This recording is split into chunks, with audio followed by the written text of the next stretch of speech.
at the core of the Gene Keys is how can I best serve the whole? The change that needs to happen isn't a change to society. It isn't a change to our politics.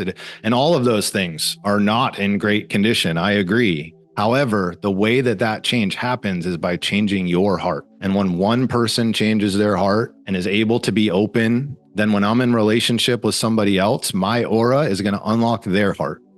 And then the next heart and the next heart. And that's how we look around, and we're in a different world. This as a foundational tool to constantly be able to come back to, you don't have to guess. That's how I experience it. And every day it feels like a miracle, because the quality of my consciousness and feeling tone or frequency within has shifted so much that I don't even feel recognizable. It's completely changing my way of being in the world. I'm not trying to sound over the top here. I'm so sincere. This is how it really can be.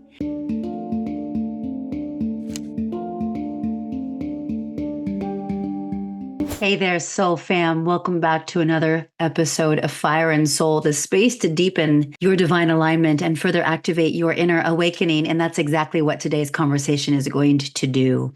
If you've been curious about the Gene Keys, but like many, it's been elusive and confusing and complex, and maybe you've given up to try to figure it out, today's guest will help bring it home in a way that's really grounded and practical, and hopefully will open you up with some inspiration and curiosity to want to further your voyage deeply into the Gene Keys, because it has not only changed my life in many ways, but it has also saved my life. And I'm talking about quality of consciousness, moving out of the shadow frequency that is by design, by the way, and into the gift that the shadow has to reveal. And then up into the city, the Sanskrit term for the ultimate attainment of our purpose for being on this planet at this time. There's no mistake that we have found one another and that we are on this path and quest to continue to want to know ourselves through God, as God, with God. And that really ultimately is the pathway of the Gene Keys up into the heart, which is getting with God. Beautiful, beautiful. Jay Cohen is such a phenomenal teacher too. And what a background, overcoming his heroin addiction based on just deep need to soothe some really tough parts of his childhood that he definitely shares, moving into the Marines, and then as an entrepreneur, and then finally finding his way to where he is now, which is teaching the Gene Keys, transformational tools and wisdom that is of the highest service on his heart and reason for being on this planet. You're going to love this conversation. I think that it will open you up to oh yeah, I could actually begin to get this. And perhaps you'll feel called to journey deeper. And that is my greatest wish, that you are working with this beautiful foundation that is utterly life-shifting. So without further ado, my friends, please enjoy a journey into the Gene Keys to get with God with Jay Cohen. Jay Cohen, such an honor to have you on the show. Welcome to Fire and Soul. Pleasure to be here. Thank you for having me. We were connecting beforehand and I was already getting a little emotional. I'm just so present to, first of all, how important the Gene Keys are to the evolution of humanity. And I know that you feel the same. I also really want to introduce this concept in another way, because I brought on my friend and teacher of the Gene Keys, Christopher August, to the show a few months ago. And quite a few of our listeners and viewers kind of globbed on, and it makes me so happy to see that. And then one of the students in one of his classes actually had found you, or I would say universe, God, the divine brought you to her. And then she shared one of your videos, which was how to read a Gene Keys profile. That was the first video that I want to give a shout out to Joanne, because I know she's listening. She shared with me, and she just shared it with me directly. And then I shared that also with every single person that I coach and that I'm in groups with, either as a student or as the guide. And they were like, oh, I'm able to understand this in a way that I hadn't previously. So because this has been so profound for me and every single person that I work with, and it's not only, I say, changed my life, but in many ways, Jay, saved my life. And I think you could probably relate to that. I would be remiss if we didn't just really unpack this. And so my intention here is to have an introductory It's a complex system, as you know. It's so beautiful when you finally allow yourself the patience and grace to get into it and to really allow yourself to open to what's available to us. And so I want to have you back, hopefully many times, to just really get into the deep and narrow. But with all that said, a little bit of you and whatever you feel called to share about your background, and then how you were brought also to the Gene Keys, or when they came into your awareness. Yeah. Well, first, thank you so much for sharing that video and for taking the time. That's like an hour long video, and it's just like almost a PowerPoint presentation with my little face in the corner. And it still to this day touches me that people are sitting there for that long and taking it in. My YouTube channel, really, when I created it, was for me. The way that I really let wisdom come into me is to organize it and then share it with the world. And I know when I can do that, that it's not just up here, but it's made its way down into my being, which is really what ultimately the Gene Keys are all about. Backstory wise, I've had a pretty crazy life, to be honest with you. I've been all over the map. I grew up in a really rough and tumble city outside of Boston called Brockton. Lots of fighting, lots of drugs, lots of just rough and tumble growing up. My parents were both drug addicts and alcoholics. My mom had a suicide attempt when I was 3 years old. My dad left when I was 5 years old. And everything in my life, because of those things, was me trying to prove that I was lovable and worthy of doing things in the world. Fast forward until I was 12, I found alcohol, and then very quickly thereafter cannabis. And then by the time I was 15 years old, I had found cocaine and ecstasy, and not ecstasy, I'm sure, as everyone can imagine, in like a setting that is useful, but just in a party scene, trying to numb out and not pay attention to anything. And then by 16, I had picked up OxyContin, and within 6 months was a full-blown heroin addict. So from 16 to 21, my life was just full of shadow and darkness, and there was a lot of figuring out how I was going to get high every day and doing things that to this day I'm still coming to terms with, and friends dying and going to jail. And unfortunately, it continues to happen to this day. But when I turned 21, I knew that I needed to get out of there. And I knew at that point there was a reason that I was still around, and I wasn't sure what it was, but so many of my friends had passed that I didn't understand. And it's still something that I struggle with a little bit. I don't know if it's survivor's guilt or what, but there's a part of me that still struggles with that. And so I decided at that point to join the Marine Corps. And this is one thing that the Gene Keys helped me with, actually. I realized that my solution was to run from thing to thing to thing, trying to change the external circumstances to make me feel better inside. And time again, I wound up in the same place, just in a different area, and I did stop the drug use, but still I was trying to fill a hole. There was no peace inside of me. So I was in the Marine Corps for 5 years, and then finished up my degree, owned a pretty successful business after that. So from 2016 until just this past November, I owned a gym that focused really on integrating mental, physical, emotional, and spiritual. So it was a lot more than just a gym. Nonetheless, it was a brick and mortar business. And in November, I just decided it didn't align with who I was anymore and decided to shut it down. And that was largely because of the Gene Keys. And this time I was certain that this was something that was being asked of my soul, because from a financial standpoint, from the circumstances of my life, like outside looking in, I should have been happy there, and I just knew that it wasn't quite right. So going back a couple of years, because that was 2023 that I shut that down. Back in 2020 is actually when I had my first exposure to the gene keys. Mm. And it came about, part of my path has been plant medicine, especially in the earlier phases. What kind? And it was psilocybin to start. And then I've also sat with ayahuasca 2 different weekends. So a total of 5 times for those. Yeah. And in that initial psilocybin journey, somebody that I was sitting with brought the gene keys and used it as their intention, one of their gene keys as their intention for ceremony. Mm. And at that point, no spark, nothing sort of lit up in my brain. It just was something that I took in.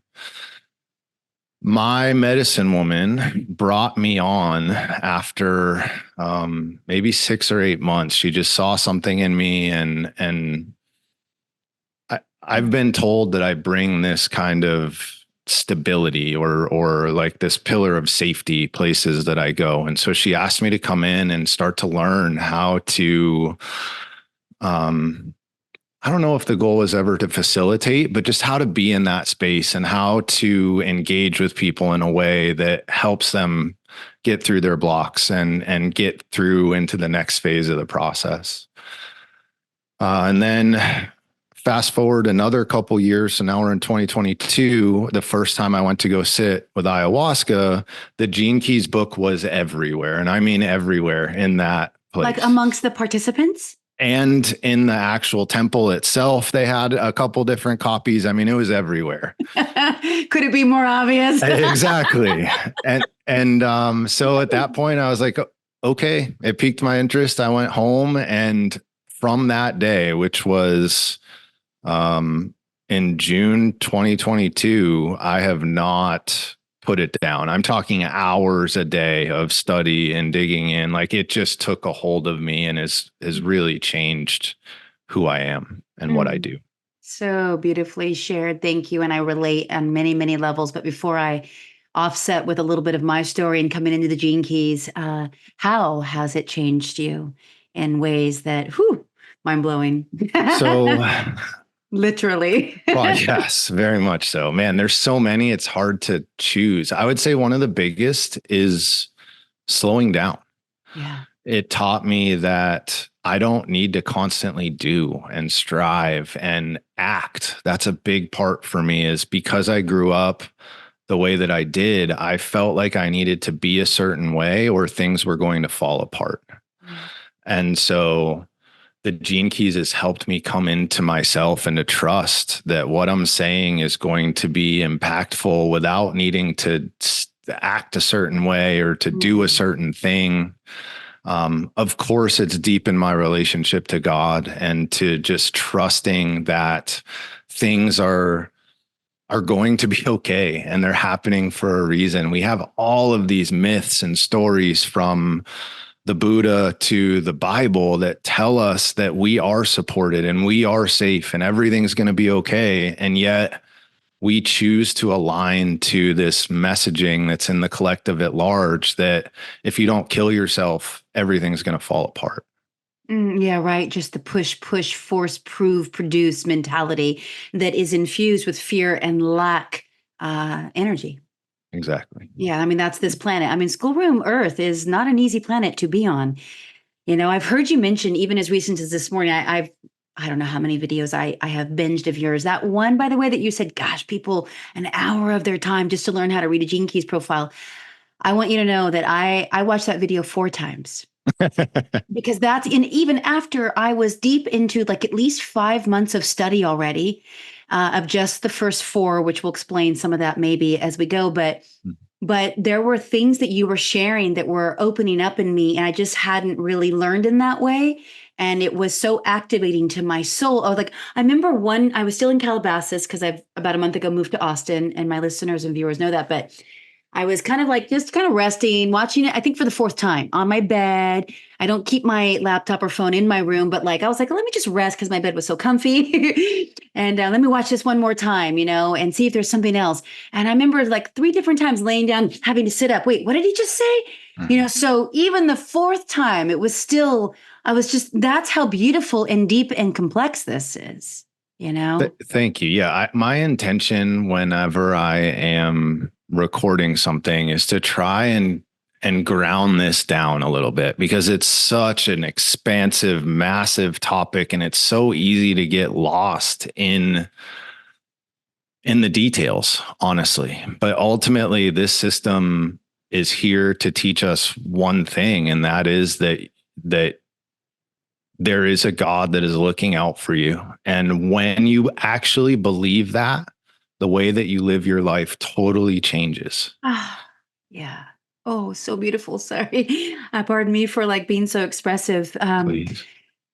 What I experience of how that moves through me as okay, that's the essence of knowing that there is this divine being, this ultimate creator. God is definitely a word that has come back into my vocabulary the past many years after being raised on a steadfast diet of new age, spiritual community rhetoric, which a lot of that served and a lot of it just no longer does. Like, but the way that it expresses through my experience on this planet at this time is through open heartedness, right? And forgiveness and compassion, all those qualities of Christ consciousness. And so for me, it's like if I look at like the shadow almost like being this evolutionary upward spiral, not that there's any hierarchy of good or bad, the shadow's master teacher, right? Fear is a master teacher. And within shadow resides the gift. So being willing to be with the shadow, being willing to face the hardest, darkest, ugliest parts of myself, so that as divine law speaks to, as within, so without, then I'm able to be with anything on my path. That's part of what we're all beginning to see here on planet Earth. But also, it allows me to move more into, expand courageously into oneness. Yeah, I, I, That is I God. think that people oftentimes, one of the most common questions that I get is, how do I get out of the shadow here? And I think it's really important to understand that the goal isn't to get out of the shadow. The Mm, shadow is a part of who you are, and it will always be a part of who you are. mm, The beauty in the gene keys is that it teaches us how to use that shadow in a different way. So the way that I like to describe this to people is, if you think of the energy of excitement versus the energy of anxiety, mm, those are actually the exact same energy inside of your body. However, how you choose to relate to that energy mm, dictates whether you have this nervous knot in your stomach or whether you just can't wait to go and explore and engage with whatever that thing is that's coming to you. mm. And that's the difference between the shadow and the gift. It's the same thing. There is no difference to what's happening. It's just in what you're doing with that thing that's coming to you. Well, that's so beautifully said because I think there can be a propensity to shame and judge and criticize ourselves when we're like, gosh dang it, I'm in the shadow again. Mhm. I want to briefly share how the gene keys came into my life. And then I want to actually kind of scan out for a moment and just talk high level, your interpretation. And everyone's got a different interpretation, which is, I really resonate with how you share. What are the gene keys? And then we can talk about beginning the journey if people are curious, and then maybe how to understand the profile, and then we'll just see where the spirit takes us. Sounds good. Okay, so like you, I was introduced to it through one of my very best friends who is living in Australia, and early on into my awakening experience, which was really brutal and harrowing and all of that. I mean, it's nothing fun about being the caterpillar and the chrysalis and the butterfly. Like that is gnarly. But he was able to be so connected to me in such a tender, potent time. And so he was leaving me all these messages on Telegram for years. We still have it going. He's again one of my best friends. He's in my fractal line, which you'll understand. So we're total soul tribe. And he's like, "Hey, soul buddy, you would really like this." And he shared a few links, and it was Gene Keys. And I was like, I tried so hard because everything he sends to me is always so life changing for me, right? And I mean, like, but I thought it was boring. Those are the words that I use. I was like, oh, this is boring. The reason why it was boring is because I couldn't access that part of my consciousness that could slow down enough and actually pause to contemplate what I was trying to absorb.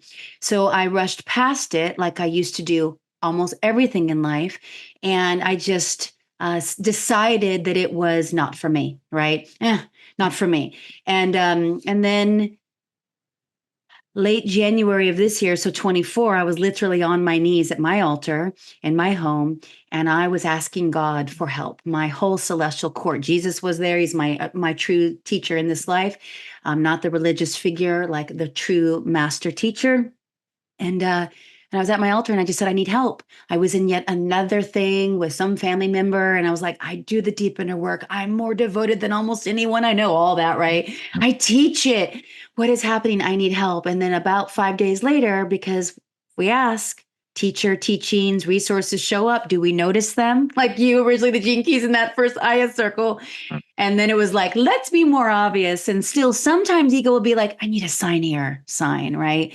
The silliness of all of it. But at this point, I'd seen a workshop, and that's how I got reintroduced. And it was through breath work and some other things, but it was through a teacher that I had come to know and love and trust so much, Aaron Apke, who's been on this show. And he was facilitating this with two other people, Christopher August and another guy named Ryan. I can't remember his last name, sorry.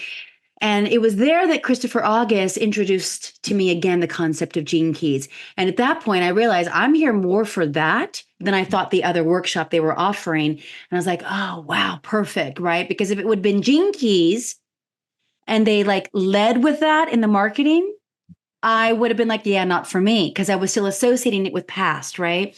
But instead, it kind of slid in by just Christopher sharing his passion and how his life has shifted so much from the gene keys. So like you, very much a resistance, but of course, because spiritual ego, especially, is the sneakster of all, is like, no way am I going to allow for an access point to completely and radically shift your life where you might not have a need for me. What I've now come to learn is that shadow and ego are one and the same. They work together. And when we can learn to actually embrace and not diminish or push down and try to numb out of, that they are really wonderful allies, you know? Absolutely. Yeah. So that's what I wanted to share about my little bit of a journey. But if we had to scan out, and you were talking to people like you do, but they were 5, what are the gene keys? Yeah. Because So I'm what you sure our just said listeners have brought heard up. about it, but it's like, ooh, what have they done with it? So what you just said brought up for me the fact that the gene keys are a wisdom stream, not a set of knowledge. So what that means is that Love that. they have a mind of their own and they work in you when it's time and when you can allow that to happen. And so I think in both of our circumstances, the reason that it didn't click the first time is because the wisdom decided it wasn't the time. I'm not sure it had much to do with us entirely. That is so well said. And you know what's so crazy cool about what you just shared that I fully resonate with is that at the beginning of every year, I always choose a one-word intention to fully embody. And my one-word intention for 24 was allow. Beautiful. And then literally weeks later, yeah. And wouldn't that just like, and today's the Lionsgate portal, right? The 888. And there's just so much potent energy. And irrespective of what people's beliefs or thoughts are on it, there's a lot of heightened sort of dense energy around it, right? And just that's exciting. And so I just thought, gosh, I was sharing with my groups and all of our little WhatsApp groups this morning of like, maybe because everyone's working with the gene keys, as I mentioned. And I said, maybe today would be a good day to just bring in one intention and to go to your gene key purpose. And what is the city of that? And even though we can't like cause that, we can feel into that essence. And how does that feel as a frequency running through my body and my being? And so mine is peace. It's gene key 6. And I was just like, oh, I feel so grateful to be able to connect with Jay on the Lionsgate portal. Where my intention is to be embodied in peace. Okay, so let's scan back out. What are gene keys? So the other thing that I just want to touch on from what you said is this idea of a fractal, which ties intimately into the gene keys. And, you know, you mentioned your sort of soul guardians or the people that come with you or that get called in. And ultimately, the gene keys wisdom is based on the I Ching. However, it also ties in this fractal wisdom from 3 main lines, let's call it. The first one being Christ consciousness. So this is the path of love and forgiveness and compassion. The second path is the Buddha path, and that's the path of wisdom and stillness and peace. And then there's the third path, which is the path of Hermes, which is the path of transmutation and alchemy and learning how to transform these things. So the Gene Keys is a synthesis from all of this ancient wisdom and all of these ancient teachings. And the idea is that it works with three different components of your being. And the first is physical, and that's about finding purpose. It's about settling more deeply into your body, and that's what's called the activation sequence. And by settling more deeply into your body, like I said, which ultimately is a belief in God, a belief that you're safe, a belief that you're going to be okay, that then opens the door for you to move on to the next piece of the work, which is called the Venus sequence. And that's all about opening your heart and finding love in your life. And that, yes, could mean romantic love, but it also, and most importantly, means self-love. And then the third piece of the Gene Keys is finding prosperity.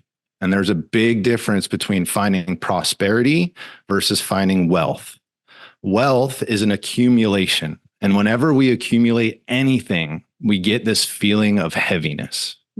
Whereas prosperity is a flow, meaning what comes in goes back out and allows for the next thing to come back in.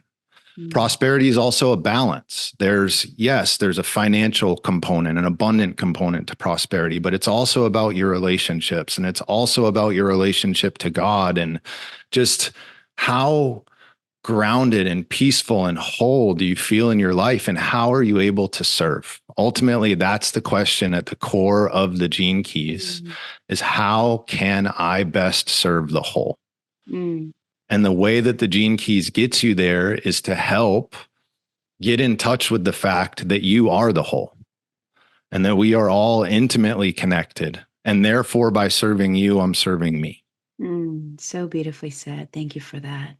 Yeah, that just opened up so many different threads that want to weave in. But before we kind of go there, how accurate have you experienced by doing this for the time that you have and those that you actually connect with? Because you got a lot of engagement on your YouTube channel. Is our time of birth and location of birth, because that's also how we discover or awaken to what. And then I'm curious, because I don't know if I've heard you say this. This is feels like it's a belief. It might be a knowing, but I'd love to get your thoughts on this too, is that I don't know if I chose it or God chose it, or we work together of like, okay, you're going to go back to school from Earth, and how do you want to evolve the most, right? Like, what are we here to refine in terms of the evolution of our soul, which ultimately, if we're a soul having a human experience, then really it becomes the evolution of humanity, right, on this planet. And so I look at the sequence of my 11 gene keys, because there's 64 total, which makes up the genome of all of humanity. And we have them all, right? But it's to what degree are we pinpointing these shadows, these gifts, these cities in this particular incarnation that will ultimately serve the evolution of my soul and be of the greatest service to all. Is that a way that you look at it? Yeah. So maybe it might be helpful here to go into sort of the Gene Keys teachings around our soul and around incarnation. So part of this system is what's called the golden path, which basically is just a layout of your profile. And it's a way to go from sphere to sphere in order, quote unquote. I'll just show that said, quickly, like most of us have probably seen this, but here's mine, right? So there's the 11 gene keys that are of my life, this life. Yeah. And that said, part of that system, that profile is what are called pathways. And those are the lines that you saw there that connected the little circles. I'll just be your Vanna White right now. Perfect. Forgive my need of a manicure. So out of the very bottom there, that's the sphere of purpose. And coming up out of that, the next sphere is a sphere of attraction. Perfect. Thank you. And so the two pathways on either side of the sphere of attraction, one's called the pathway of Dharma, and the other is called the pathway of Karma. And so your Dharma is basically exactly what you were talking about. It's the contract that you signed that you are here for in this incarnation, that it's basically your soul's journey, your soul's path, so that you learn the lessons that you're meant to learn. Then we come up to the sphere of attraction, which has a lot to do with the law of attraction and with manifestation and with things coming into our lives. And then coming out of that, we've got the pathway of karma. And karma, I want you to detach from what you might think karma is. A lot of people go to cause and effect. But in reality, the way that I see it is that karma is the inner workings that drives our dharma forward. Yes. In other words, it's the people, places, and things that come into our lives to give us an opportunity to choose in alignment with our soul that moves us closer to walking our true dharma. Mm. Now, as we come to the end of our life and we die, what happens according to the gene keys is all the good, all the light that you brought to the world gets sucked up into your soul and you take with you.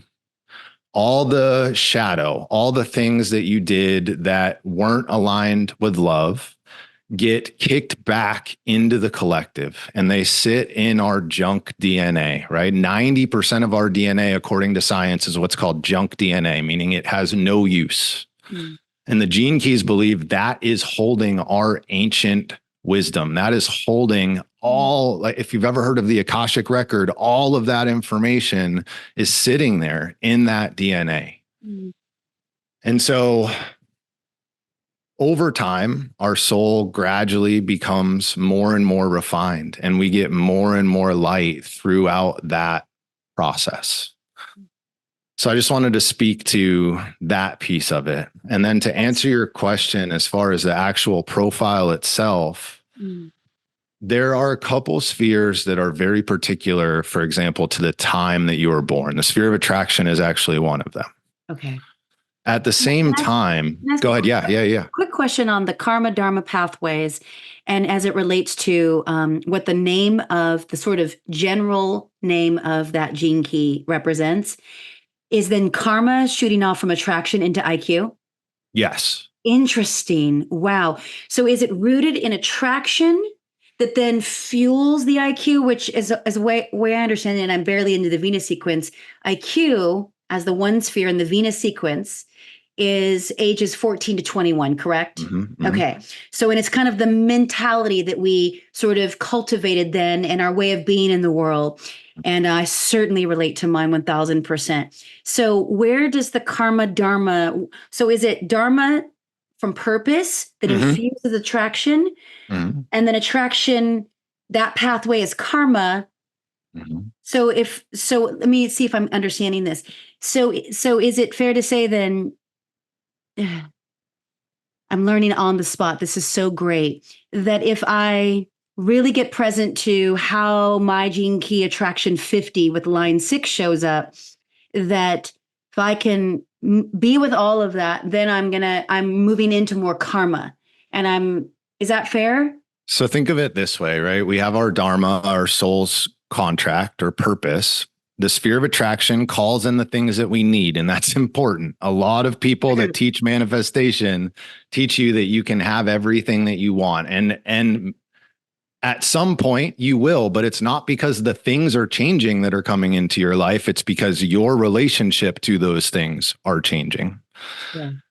Then we get to karma, which calls in the things that help us to walk that pathway out of the sphere of attraction. But then what happens is we have our IQ, our EQ, and our SQ. And think of that as a trinity almost. Mm. And that dictates how you respond to your karma. Mm. So as you said, your IQ is a mental patterning that you developed from 14 to 21. Your EQ is an emotional patterning that you developed from 7 to 14. And your SQ is a physical patterning that you developed from when you were born until you were 7 years old. Okay. And so those spheres dictate how we respond to the karma that is coming into our life. And it is by that response that either raises or lowers our frequency, which then calls in the next thing via the sphere of attraction. Okay, I think I'm getting this. And And I'm listen, the mind is very entrenched and very programmed, right? And especially with old belief systems, et cetera. So the unlearning is so big. So I'm so grateful to take all the time that it requires for me to just grasp this. And my guess is that a few years down the road, I'm going to have even new meaning, right?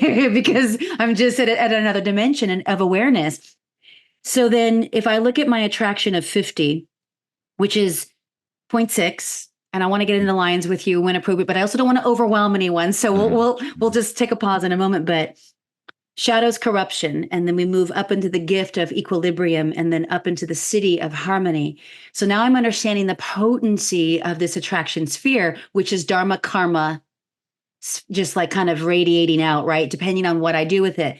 But as I look at my life and getting older and been on the planet now for, 5 decades, I can see specifically just since I've really been doing this work, even just this year, strongest, year in business, strongest quality of relationships.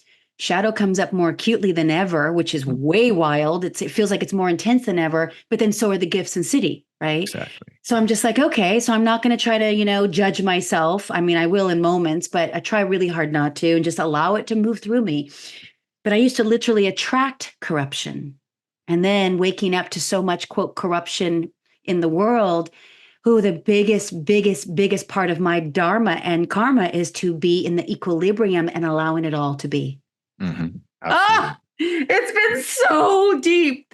And then once I do that, then I'm actually experiencing the city without any effort of just like divine order always, but not the bypassing of that, but literally being with it so that it's fully embodied and then I'm in the harmony, harmony of all of life, all of relationships, all of flow, finances, all of it. And that's more of where I am now than I've ever been. So this now I'm beginning to get this. Doesn't mean though that there's not tremendous like presence that's required in the contemplation and pausing, which I also want to get to. There's so much that I want to get to, but I'll just pause because I said a lot. So what came up for you as I was sharing some of that? Yeah, one of the biggies is this idea of like constantly there being something new to notice or a different feeling that comes as you continue to engage with this wisdom stream, which again, it's working on you as much as you are working on it if you allow it to do so.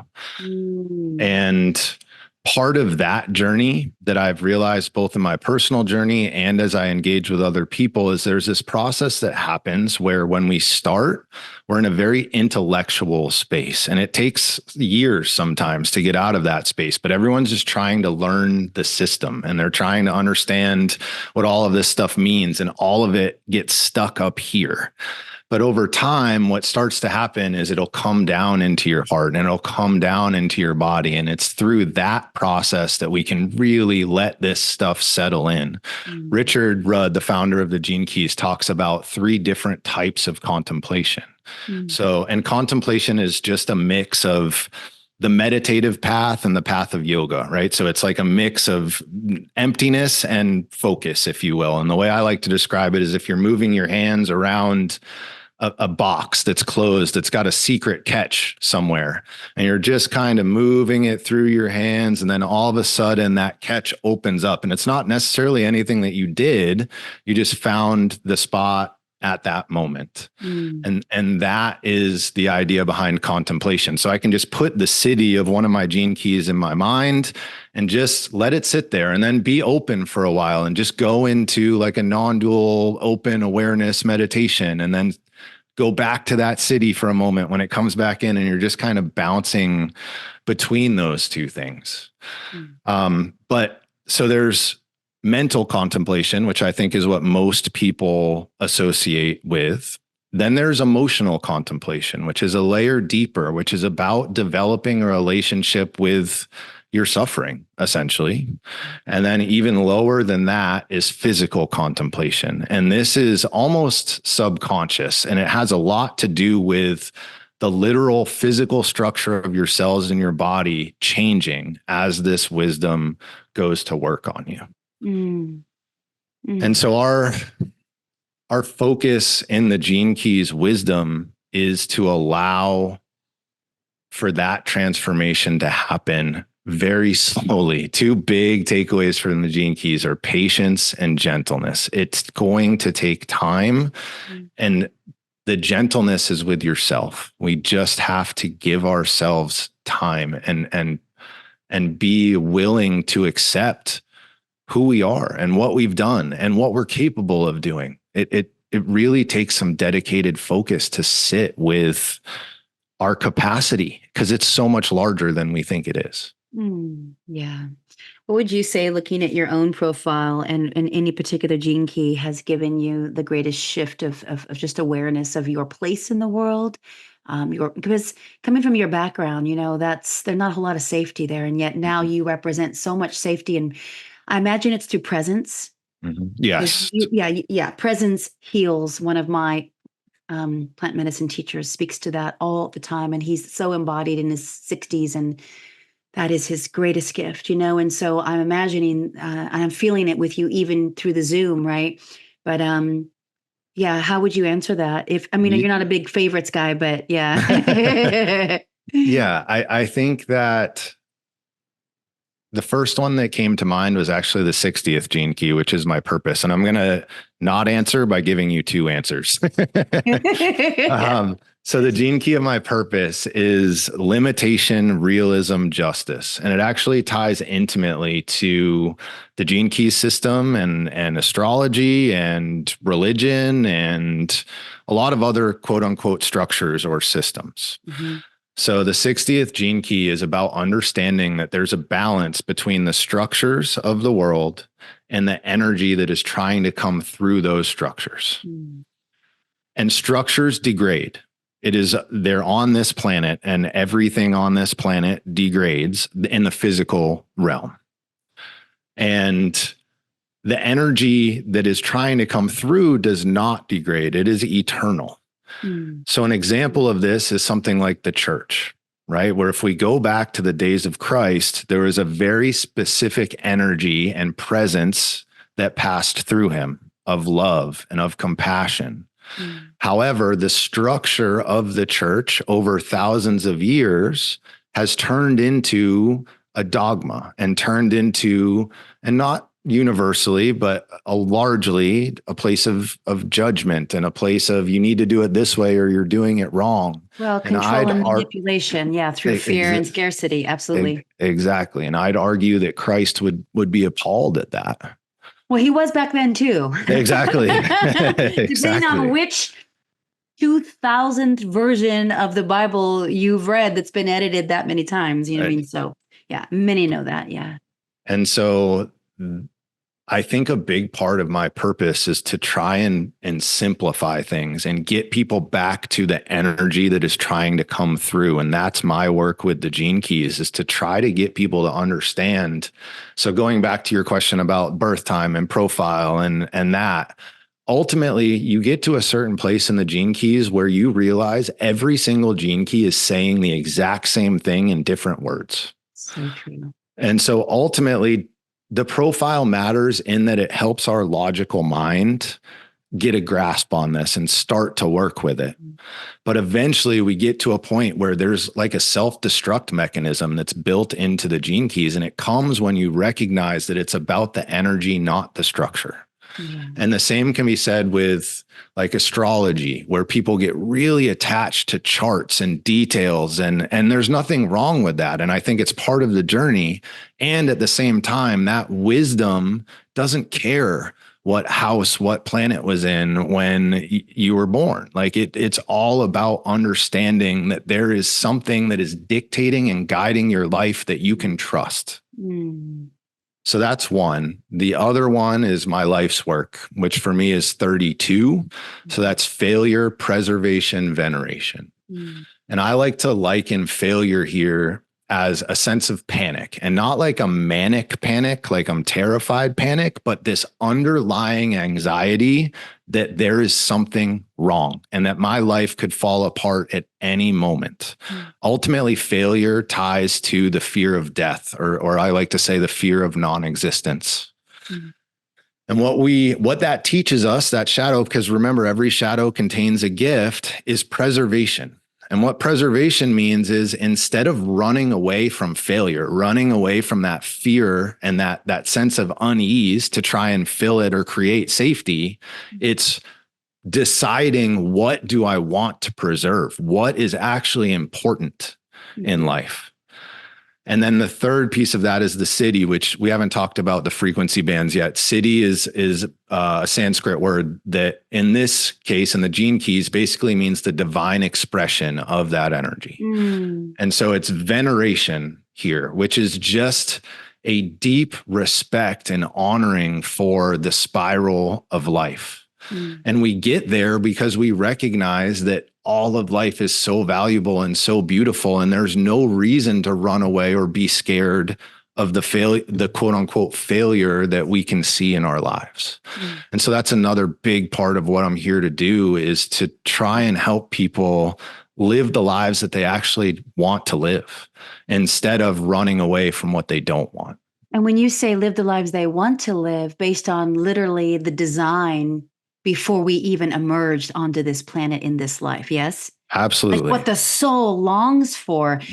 Okay, so that really resonates with me as well. And what keeps coming up for me, and it's interesting because about 2 years ago, I started saying this, and I'm sure at that time I was so committed to that path, but it deepened in a way that I can feel it differently this year since I found really rediscovered the gene keys. And it's to be in divine integrity. It's the best way I know to describe it. Divine integrity with why I chose to be here.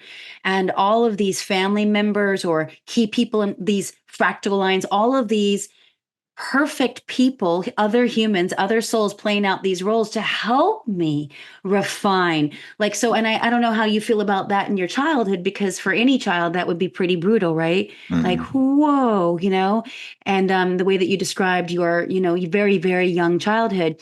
And so how do you relate to that now? So one thing that I'll say is, it's important to know that although, yes, this is your soul's journey, we need a way to connect with that in our day-to-day lives. And the way that you do that is through your heart. The way that you do that is to trust in the emotions that you have as things come up in your life. And so your relationships and the things that happen in your lives are your greatest teachers. This is the gene keys talk about relationship or the path of the householder as a spiritual path in its own right. So up until I found the gene keys, it was always like, go and become a monk or go to an ashram somewhere. And like, that was the spiritual path. But in reality, if we can change our awareness and change how we see our day-to-day lives, every single lesson, every single interaction that you have is an opportunity to become closer to God.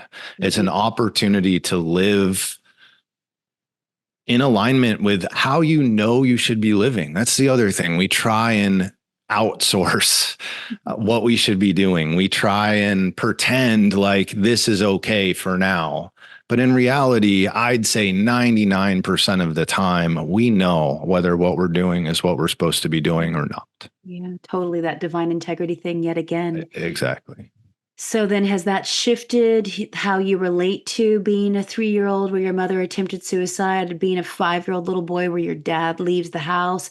I mean, I imagine that informed, right? A lot of the insatiable, hungry ghost, right? That was just trying to fill up on something because you felt so abandoned ultimately by God, right? That's addiction 101. And I'm my big addiction this life was cigarettes, and I finally let go of them last summer when my soul actually came to me. Soul was always there, but like basically begged me in the middle of the night. And I was really sick, and I rarely ever get sick, but it had to go that way because it was like, you've got work to do. You have to let the body do its job. Please, begged me, please. It was such a beautiful moment.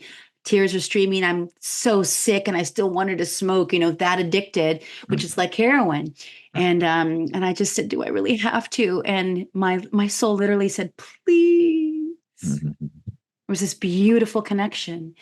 And so I understand that, right? Of like, do I belong? And it's all over my Venus sequence. And there's a gene key that even shows up twice, which I want to chat with you about what happens when we're seeing like a double or a triple, or I don't even know what the most is that you've seen. But back to my original question, if you can even follow, like, did that shift just coming into this wisdom stream, how you relate to your childhood?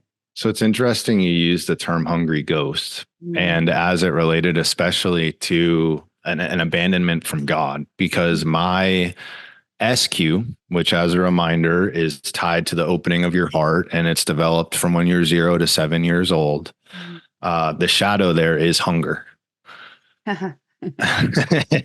Oh, wait, I want to look um, at mine really quickly. Oh, that's where I get two. The EQ and the SQ are the same. Discord 13. Discord, discernment, empathy. Yeah. Yeah. Whoo. Okay, but yes, back to you.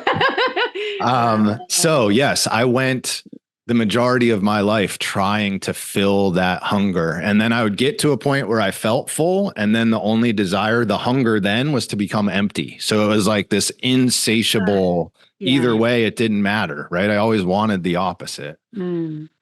However, now, yes, I can see, and I'd be lying to say that I'm totally healed from those things. Of I'm not. course. That's just the reality of where I am. What I can see very clearly though is that those experiences give me a very strong ability to relate to many different types of people, many people that have struggled in their lives in various ways. And it helps me to get into resonance with people, right? If I had this perfect life and I'm talking to people that are in the midst of suffering, which I don't think very many people know people have this perfect life. We all suffer in various and different ways. We Yeah. judge whose suffering is worse than somebody else's suffering, but ultimately only God can judge. Getting back to the 60th gene key, which the city is justice. And so I can see that it has a purpose, and I can see that it lends me this sense of trust with people because they can see that I've walked this path. And going back to what you said earlier, I've known for years that I don't it's not about what I say. It's about who I am, how I am when I'm around people. And that's what does the work. And part of that is my aura, which the Gene Keys talks about a lot as well. And my aura is affected by all of those experiences leading up to now. And so when I get into a room with people and they feel that energy and they feel that there's been a shift and a transition. And we can feel it, by the way. I'll speak for myself, but also the 50 plus people I've shared your videos with, who are pretty much all my clients and yeah, students. We can feel it across, any sort of virtual technology because it's energy, right? And so it's felt and known. I've been saying for quite a while that to the degree that someone knows themselves and is fully embodied and aware of shadow, gift, and city, right? Or whatever language people want to use before Gene Keys comes into their life, then that's to the degree that they can know anyone else, right? And so it's so easy for me to say this because I'm not living your life path, but Lord knows you're not living mine. And that's what gives us the ability to have empathy and compassion for one another because none of us are walking this alone. But I can see it seems so obvious. Like you had to and chose to go through that so that you can finally step into your truest calling in this life, which now has become very clear to you to teach this work. Yeah. Absolutely. And honestly, I think that this is also a stepping stone. Like I believe that there is something, I can feel it swirling around, just kind of waiting to find a form. Yeah. And it hasn't come across quite yet, but for now, the Gene Keys are something that are the thing that are speaking to me and calling to me and the thing that wants to be shared to the world. And I know because of the Gene Keys and because of the trust that I'm in, that is the stone that I can see next along my path, and it will lead to another stone. I think it's important for people not to get sucked into, and I say this when I had my last business for 7 years, that was my identity. Mm-hmm. And so I'm very mindful of knowing now that I am not what I do. Ooh, I am who I be. Hmm. Right? Yeah, I love that. Can I ask? I have so many questions, and I also realize we are probably at the original time. Do you have a few more minutes? Yeah, I'm good. I have nothing after this. Oh my gosh, Hmm. amazing. Okay, we won't go on too long because my listeners are used to about an hour, hour Cool. 15. Hmm. Couple questions for personal reasons on my own profile. But before we go there, um, can you high level, and we'll link to your YouTube channel. And I think right at the top, it's how to read a Gene Keys profile. And Hmm. then like right next to that, it's like, what are the Gene Keys? So you gave a beautiful overview today to kind of wet the palate a little bit. This audience is awakening to so much. And so I have a feeling we're going to have a lot of people very hungry to, even if it feels complex, allow yourself a little bit of grace. Just know that it can be an easier, journey into it. But the lines are still very elusive to me. And especially around each gene key. And we get 11 in any particular incarnation, but we, of course, are intrinsically connected to all Hmm. 64. But how would you say high level, what the lines are for the all of the profile and how they sort of fit into this idea that we chose all of this for this incarnation? So, just for some nuts and bolts, so that people know where to look if they want to go and look at their profile as we're talking, the what you'll see is a number and at each sphere, followed by a decimal point, followed by a second number. And that second number is the number of your line. And so there's 64 gene keys and there's 6 lines. And there is an interplay between the energy of the gene key and the energy of the line. And you combine those two almost to tell a story to see how that will express through you. Mm, Now, the 6 lines are the same energy across all 11 of the spheres. What is different is they get a little bit of a different flavor based on what sphere you are talking about. So to give you an example, the second line in the sphere of actually we'll go 6 line. The 6 line in the sphere of life's work is the line of the teacher, which is what I am. and So I am. I'm perfect. 45.6. Okay, perfect. Of course, you're in um, this work and I'm in this work. exactly. Whereas the 6 line in the sphere of your evolution, which represents your greatest challenge in life, the thing that keeps coming back to you so that you can learn that lesson. So intimately tied to our dharma and purpose. Um, that is the line of education and surrender.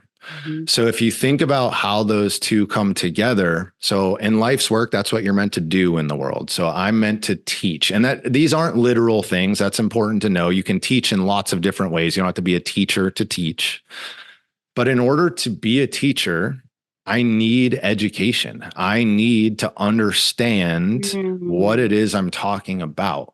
And I need to surrender because it takes a long time to have the wisdom required in order to teach people. True. So that's an example of how they sort of morph from sphere to sphere. And basically the first line is all about going within. It's all about being a creator. It's about security. It's the base of things, right? And so we dig down and we get with God and we come back out with something. The I second love that. Get with God. So good. the second line is the energy of the dancer. So it is this energy that flows with life and is very easy in the things that it does. Mm. The third line is the energy of the changer. So this is the energy that is going to have lots of different experiences in their life, some good, some not so good. It's kind of the line of trial and error, let's say. Mm-hmm. The fourth line is the line of community and the line of connection, the line of service. And all of these lines, we all contain all of these lines. That's important to know too. It's just that one has a little bit more bias than all of the others. The fifth line is the line of power. It's the line of the leader, the line of someone projecting an energy out into the world. Mm-hmm. And then the sixth line is the line of the mystic. It's the line of the sixth line. It has a different path than all of the other 5, and it's not any better or any worse.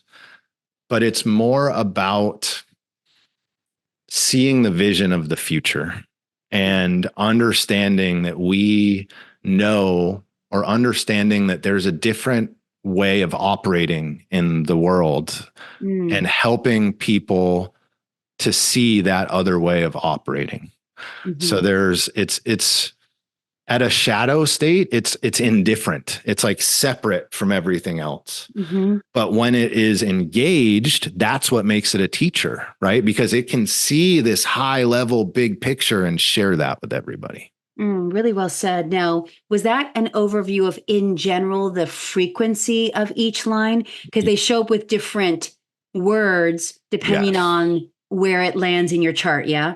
Okay. Exactly. So that's like the overall, like if you were to apply that to each sphere, that would basically, it's always the same, that same thing. It's just like in the sphere of, let's use radiance, for example. The first line is solitude, and radiance is how you release your inner light, let's say. So first line is solitude. You need to spend time internally. Remember, I said it's about going within. The second line is marriage. And that doesn't, again, not literal. I don't need to be married to somebody, but it's engaging with another idea. So flowing with something, right? So that's how, even though they're different words, or what are called keynotes in the gene keys, in reality, it's because each sphere represents a different piece of your life. And so we're just using a word that's a little bit more specific to that area. So well said. So it's interesting too, my radiance, and I've heard Richard Rudd say this, and I'd be curious what your thoughts are.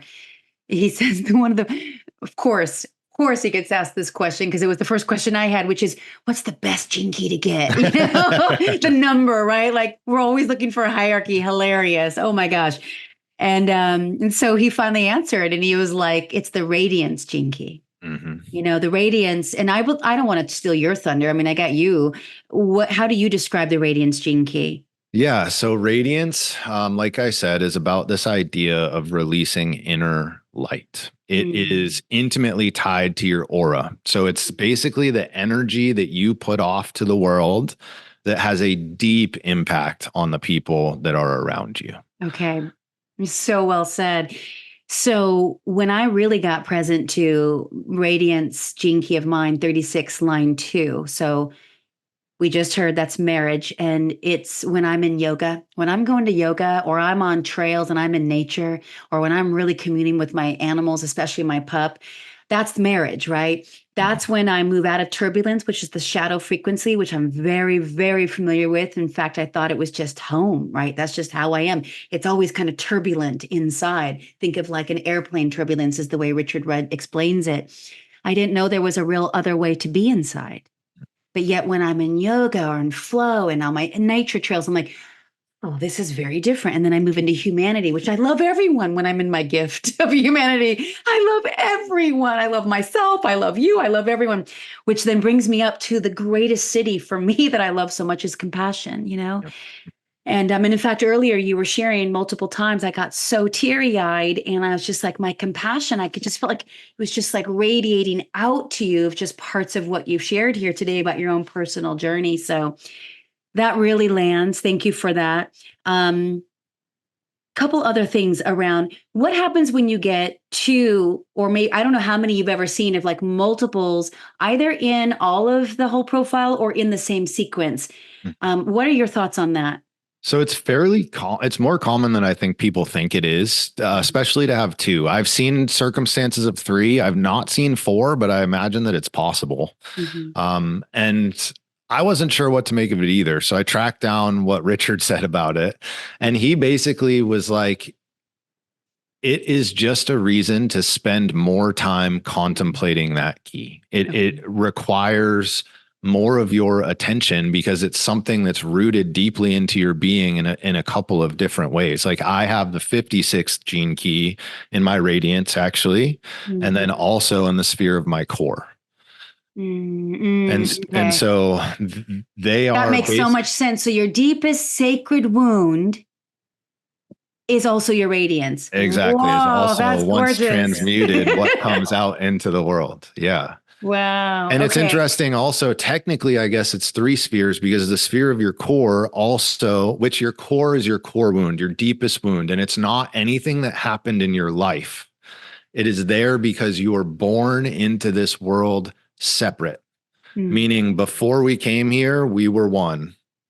And then we're born, and all of a sudden we come out of the womb. And for the first time in this life, we're our own being, right? At a certain point, if you think about this, there comes a first time when you're still in the womb that you feel something. mhm. And that feeling, that touch, that's the first time that something external to you differentiated itself from you. Mm, And mm. from that moment on, we have this sense of separateness that we're trying to heal. And so that's what the core wound is. We're born into it. It's nothing that happened. And we all have to turn towards Oh, that suffering. and it could be something that happened too. Like I was literally, are we talking about vocation? That's the We're core? talking about, so core and vocation, that's what I was getting at here, Ah, actually the same sphere. yeah, that's what okay, because on my profile it shows up as vocation, Mm-hmm. but it's moving out of the Venus into the Pearl. But I've also seen, I think from you, that's the core is our sacred wound, and it might not have anything to do with what actually physically happened, but it also might. As an example, mine is 10.4, self-obsession shadow, moving into naturalness of gift and being. Which is almost impossible to even articulate, according to, well, me and Richard Rudd and anyone else, I'm sure. But when I was born, my mother was like 23, and like many babies still to this day. I had jaundice, so I didn't ever get to breastfeed or even be held by her. I was taken, she says, ripped from her and then put in an incubator for about 3 days. So the bright light, sterile environment, like definitely not in the mother's womb, and left alone. Mm-hmm. And so that self obsession. I mean, that was like it was almost like the shadow was running me to prove that I am so alone in the world. So alone in the world. Nobody loves me, not really. And I used to literally say that to my parents many years ago, but still it's like, you don't really like me. You just love me because I'm your daughter. Whoa, Mm-hmm. And then I look at my EQ and SQ, and we'll remind everyone what those ages are in the Venus sequence. And it's 13 showing up twice, which is, as we mentioned, moving from discord up to discernment into empathy. And my parents literally teach empathy as nonviolent communication facilitators, like worldwide. And that empathy is like the biggest thing, right? And I've always been like, I'm not, I don't want your empathy rhetoric, because I didn't believe it, right? I didn't experience it. And that was just my own journey, it has nothing to do with them. There's no blame or shame here. It's just what I'm experiencing the most from this. So I want to just share high level, like the greatest gift is to get me out of victim mentality Mm-hmm. or its beautiful best friend of martyrdom. Mm-hmm. And then that empowerment piece of I chose this, I chose them to be in my life path in those years. I also then chose those addictions, those vices to soothe the shadow that I didn't really know how to relate to any other way. But now I have more awareness, and I can pause and contemplate and get whatever I get, right? Whatever wants and needs to come through that I'm available for in this moment. That's how I experience it. And every day it feels like a miracle, because the quality of my consciousness and feeling tone or frequency within has shifted so much that I don't even feel recognizable. My family and some of my closest friends say that. But yet I also know it's driving how I show up with my clients and my students, and there's more presence. And also my life's work, 45, at the very city level, it's communion, and synergy is the gift, dominance is the shadow. Imagine how that shows up. I used to try to control everything, and it's got to be my way or the highway. And even something as benign as a restaurant choice or a movie choice, like I let go of that years ago. But now I can really start to see, God, when I invite, like on retreat, the women, like, what would you like to do right now? Here's what was on the calendar. But what are you guys feeling you would like? I'm getting the chills as I say it, because it's completely changing my way of being in the world. I'm like, oh, I don't have to like constantly be hyper vigilant to control, i.e., dominate of my ways best, right? and I can invite others to have a seat at the table. And now we're in communion, not just other humans and sentient beings, but all of life and nature and the cosmos. I'm not trying to sound over the top here. I'm so sincere. This is how it really can be. So I just want to share that for anyone who's like, not sure. And this is just 7 months into my journey. Mm-hmm. I'm like, wow, I'm in for life. I don't feel called to teach it, but I want to share it as far and wide as I can. And I found, especially for you coaches, leaders, guides out there in the space, whatever work you're in, it doesn't even have to be like a spiritual teacher of any sort. This as a foundational tool to constantly be able to come back to, you don't have to guess with people that we're working with, right? Like we just see it and we're like, oh, I see. And how can we work together? Is that the way that you're seeing it too? Yeah, totally. It's a very helpful tool to open a conversation. And one point on that, anyone that's working with people on the gene keys, or if you're doing your work on the gene keys and you want to look up your partner's gene keys or your boss's gene keys or whatever, that's okay to do. However, the goal is you look at that person's cities, not that person's shadows, right? Like, trust me, the person knows what their shadow is. They don't need help identifying that.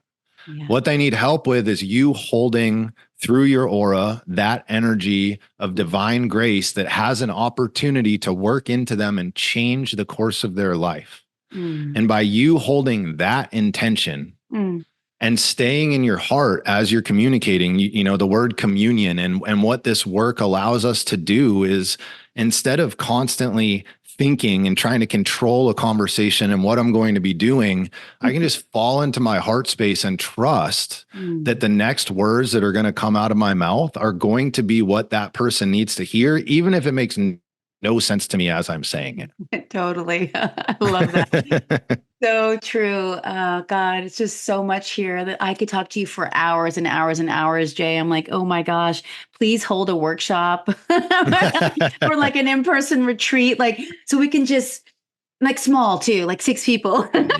So that I'm being selfish here, but honestly, it's such a gift. This is in my own experience of life so far. I don't know what has been the greatest gift that has been presented on my path than the gene keys. I'm so grateful to Richard Rudd being willing to take on, this mammoth of a transmission that is still kind of confusing for my ego. Like, why isn't the whole world like just on this, and it just still like seems so small, but I know why. It's just we are evolving. This work feels pivotal, and we talked, I think, even about this before I hit record.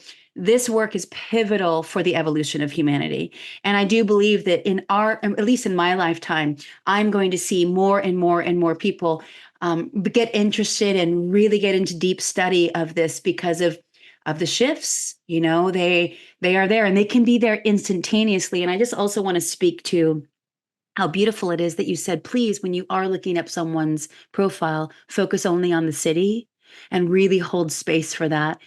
And it reminded me of something that I recently heard on a podcast. And unfortunately, I can't remember which one I listened to a lot, but it was about, we've been told that our skin is our largest organ. And you mentioned our aura, which is also known as like our bioenergetic field. And most of us are not at all taking up the space that we have been given, right? And we minimalize, we stay hidden and out of, sight, and for all the reasons that the shadow would, have us do. And, but our aura is our largest organ. And so that is so beautiful when I can actually visualize the aura of the city in frequency and how that feels, right? And how that radiates out. I love that image. So thank you for that. I had not heard that before. Yeah, absolutely. And the aura is interesting because 1 + 1 = 3 when you account for the auras, right? There's my energy, there's your energy, but when we come together, there's this overlapping third thing. And that third thing is the thing. That's what we're designed for, that unity.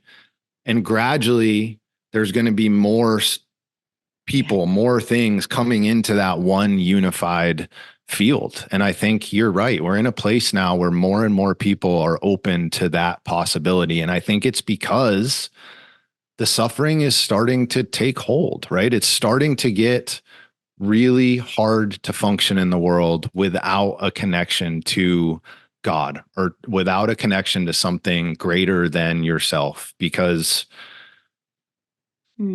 people are just at the end of their rope.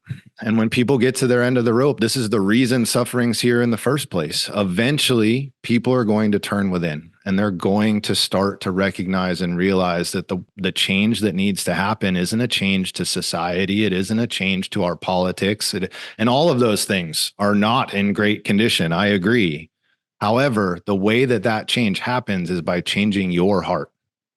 And when one person changes their heart, and is able to be open, then when I'm in relationship with somebody else, my aura is going to unlock their heart and then the next heart and the next heart. And that's how we look around and we're in a different world. I'm so deeply moved by that. That for me is the real great awakening. It's moving into Christ consciousness, the Buddha, Hermes, you say Hermes? Hermes. Hermes. Yeah, Yeah. not Hermes. Not the brand. Sorry. Hermes. The Greek god. Yeah. Yeah, this is such beautiful wisdom. And I'm so moved by that because nothing feels more important, And this is why I was sharing. My friend Ruby actually sent me a text similar to this, even though I feel this way deeply. But when she said it, I was like, yes, so grateful to have another sister on the path that totally gets this. So, Ruby, if you ever happen to catch this, thinking of you, girlfriend. And she said, facing our shadows is pivotal for the evolution of humanity. And it just is.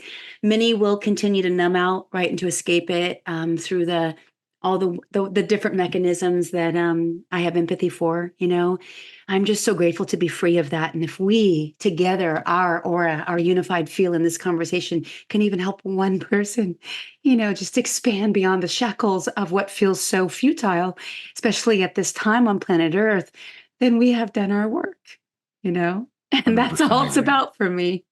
Same. Yeah. It's all, how can I show up in service? That's the question that I ask myself every single day. It's that, and, please, God, use me as an instrument for grace. Those are the things I say to myself over and over again. Well, you have done that today. Thank you. And I'm so grateful for you. I want to share just briefly when I had discovered you through my friend Joanne. I had asked you to be on my podcast and you're like, let me think about that, and I was like, respect, and then you're like, let me just go and listen to a few of your episodes and see if this is fully in resonance. And then you came back like a few days later and you're like, okay, we can do this, And I just want to share that because you're not looking for this to be like known for this, or it's so authentically embodied. It's such a beautiful mission. And I also love what you shared. You're like, who knows if you'll be teaching this exactly in 10 years, but what we know is that when we totally surrender, which is part of your programming partner of life's work, right? The surrender and education, line 6 in the evolution sphere is we just like, all right, God, then show me the next step. Right? Help me, the next teacher, teaching resource. That's the path that I'm on. And it has totally been the most beautiful thing ever. That's what led me to Austin. It's just a wild journey and it requires a deep surrender. But when we are living there, then it's just like God totally provides. Yeah. And facing your shadow and going into surrender is the hardest work that you're going to do in your entire life. To really and truly face your deepest wounding is incredibly painful and is something that takes a lot of time. So it's not just a quick in and out pain. We sit in it. And that's why sometimes people have a hard time with this work. I'm not promising sunshine and rainbows here, at least while you're actively doing the work. However, what starts to happen is the sunshine and rainbows start to blast their way through that suffering, and you notice them more and more and more until I think, and I'm not there, but I think there comes a point where that's what you're aligned with all the time. What is the city of your life's work? Veneration. Yeah, veneration. So good. All right, we are probably at the close of this first conversation. So grateful for you and the living wisdom pouring through you. Is there anything you wish you'd been asked or that feels important to share as related to honestly anything? I think just my ask for people is to commit to a period of time with this wisdom Hmm. and just see what happens. Surrender, be open. And if you need help along the way, ask me, ask Michelle, ask, it will change your life. So I know that wasn't a question that I'm answering, but I really just, I know that this work can help so many people. Yeah, for sure. Absolutely. I totally relate. And what's the best place for people to reach out and maybe learn from you, study with you, work with you one-on-one coaching? Definitely enjoy your YouTube videos, which are I love them because they're like some of them are like 25, 30 minutes and it's just like how do I understand the pathway from life's work, which is called challenge, into evolution? I just need that, Jay. And you Mm-hmm. got a video on that. Like literally everything I've ever wanted to really, really know and really break down, just like focused on one little aspect, which is mammoth. If you literally studied one of your videos for 5 years, you could learn something new every time you go in. So I just really want to honor the work that you're doing because you come at it from a place of like, I never, ever, ever would have thought about it in that way. And there are a lot of people, right, that teach it. And it's all about your own contemplation. But there's just something that I fully resonate with, that I'm able to just get it at a new level. So I want to thank you for that. But anyway, best place to reach you. Yeah. So I would say go to the YouTube channel. The channel is Jay Cohen, just my name. And then from there, I do what are called wisdom calls. So this is a community call. I have anywhere from 15 to 40 people on the call that come in, and I really do my best to just organize a space for people to share their wisdom and ask questions that they're going through. So I really just try to facilitate. Of course, I'll chime in here or there, but it's a lot of co-sharing and co-wisdom that's happening there. Wow. And so that would probably be the best place to connect out of the gate is come look at the YouTube channel. Like Michelle said, there's lots of different, I have videos on spheres, on pathways, on lines, like all sorts of different stuff. And then each video I put out, typically I'll link to the next wisdom call that we do over Google Meet. So you can be anywhere in the world. We have people from all over the world. And then we can go from there.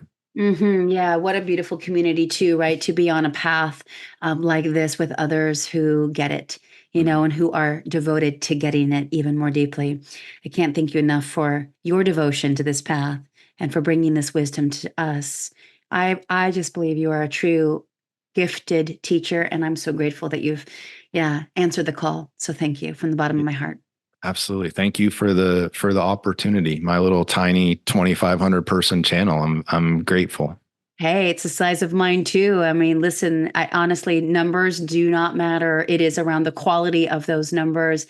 And yeah, in fact, I love, love, love nothing more than to find the gems, that don't have those big old followings, because one day they will. Mhm. And it's just like, I just love discovering people like that. And you are like a real gem. So thank you again, Jay. So Absolutely. grateful. Thank you for having me, Michelle.